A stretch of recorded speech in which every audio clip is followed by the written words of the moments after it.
भज मङ्गलं पुण्डरीकाक्ष मङ्गलाय तनोहरे माङ्गल्यं तन्तुनानेन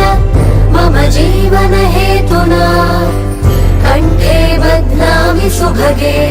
त्वं जीव शरदः शतम्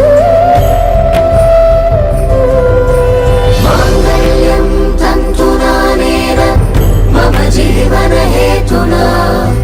कण्ठे बध्नामि सुभगे त्वं जीव शरदः शतम्